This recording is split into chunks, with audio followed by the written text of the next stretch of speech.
です。そのため、小樽の冬の寒さもへっちゃらです。Kumusta namin sila ngayon?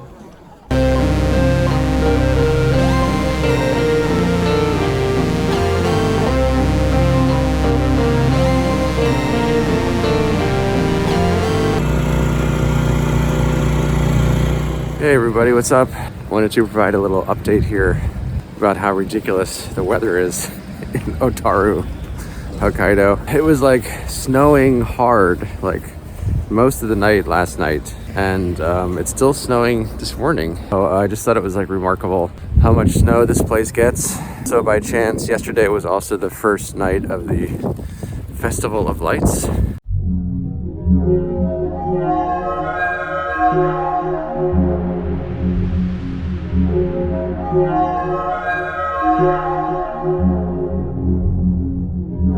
Today I'm actually going skiing again.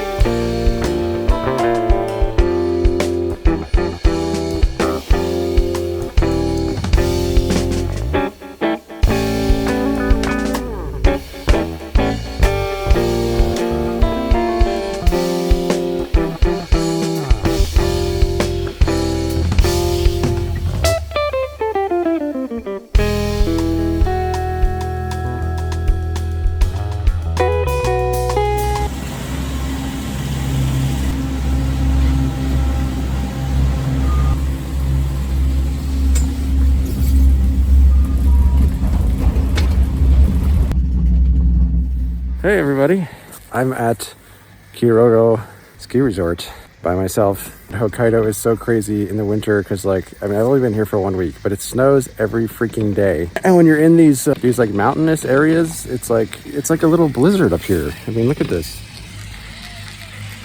I don't know, last time I was here, the snow wasn't quite this heavy. I mean, it's been like all day like this, just like nonstop snow. I mean, it's like incredible that there's even like a place on earth that's like this. I used to ski a lot when I was a teenager in Pennsylvania at the Poconos, but then there was like at least a 20-year gap between the last time I skied and this time. Just a few quick observations related to that. This resort, it's like all powder snow because it snows so much. So one thing I've learned is that like if you wipe out in powder, it's like nothing. It's like wiping out in like water or something. I had some like serious wipeouts earlier because I accidentally went on this expert course that was like full of moguls, and it was like blizzard like snowfall conditions, and I just head first, like boom, lost it, and I just flew head first, but I was like fine. It's crazy. The other thing is like helmets. When I was skiing like 20 years ago in Pennsylvania, there were like literally no one wore helmets. Not a single person, 0% of the people. Now it's like everyone's wearing helmets. I guess that's like good for safety reasons, but is it really necessary for everyone to be doing it? I don't know. Maybe it's about snowboarding, because like snowboarders didn't exist back then. I think it's interesting that now everyone's wearing helmets, and before no one was wearing helmets. And I have to get off this chairlift again very soon. So I'm gonna say see you later for now.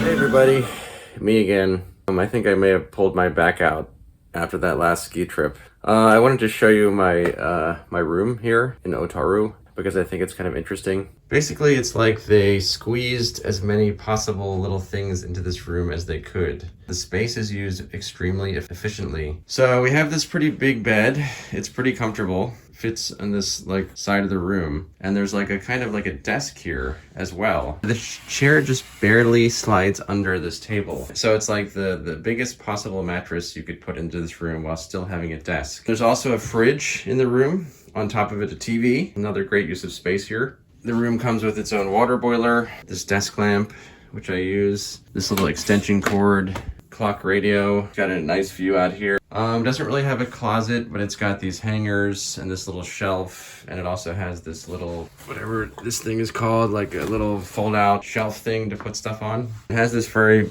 primitive heating system. And the bathroom I find kind of interesting. It's very extremely compact. Every time that I come in here, I feel like I'm in an airplane for some reason. Here's an interesting feature I discovered.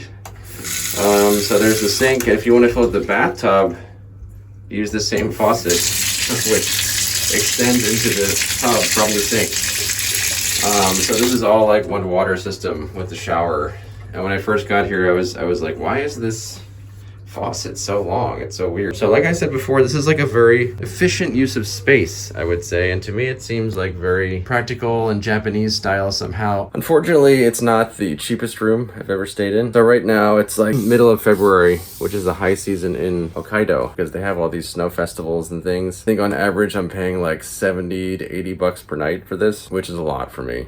But I guess that's the downside of being here at the peak time. One great thing about this room, which I almost forgot to mention, the hotel has its own onsen, aka hot spring. It's available free to use for guests of the hotel. So basically I've used the onsen like every single day I've been here, I think except for one day. So that is a great feature. The only downside of the onsen is that if it gets crowded, you're kind of like sitting in this little pool with like 6 or 7 other naked guys. It's a little awkward sometimes, but if the onsen is not too crowded, it's pretty nice. Recently, I just also discovered that there's like a screen in the lobby of the hotel that shows like how crowded the onsen is. It says like male, female, and then it says empty or rather full. So then when you go down, you know how many people are in the onsen. Anyway, I really needed that onsen after that ski trip I went on yesterday. Oh my God, my back is like destroyed after that. Kind of like fell a few times, and I was like lifting myself up with my upper body a few times, you know, from the skis. I definitely strained some lower back muscles.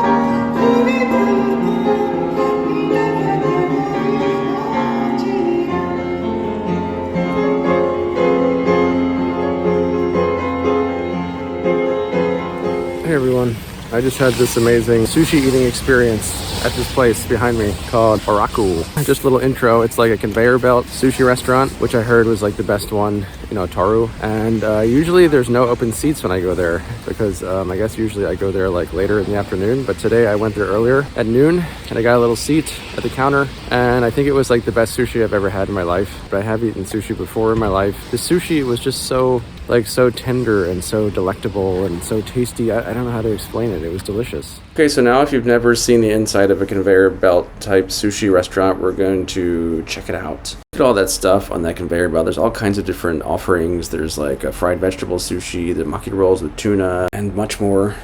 So at these places, you're also provided with free green tea. So there's a hot water dispenser thing right at your seat and a little stack of green tea bags there that you can put in your cup, as well as unlimited ginger. You know, the ginger that comes with sushi. It's all right there at your seat.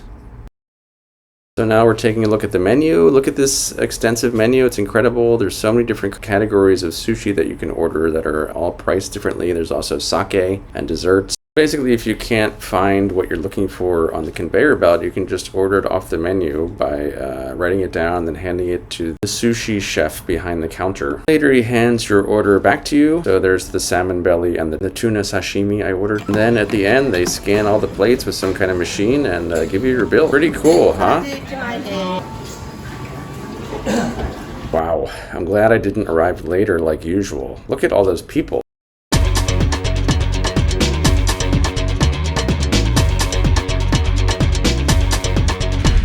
Hey everybody, what's up? Me again. I'm at this historical Hokkaido village. It's like a place in Hokkaido where they collected all these historical buildings and put them together into a little town. It's pretty cool. It's snowing a lot, again, as usual here in Hokkaido at this time.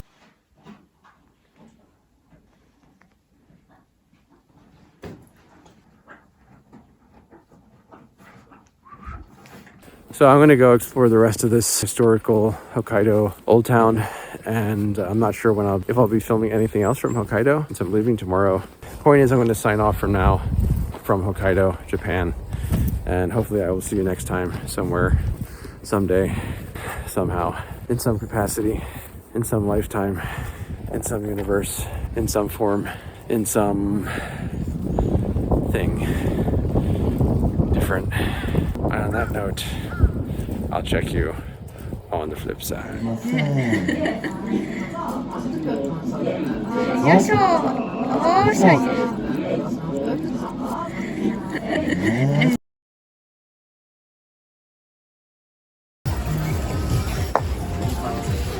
時間を有効活用することができます。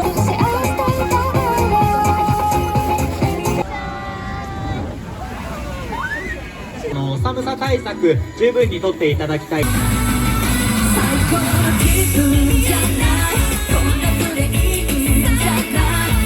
ってこよう、そうよ。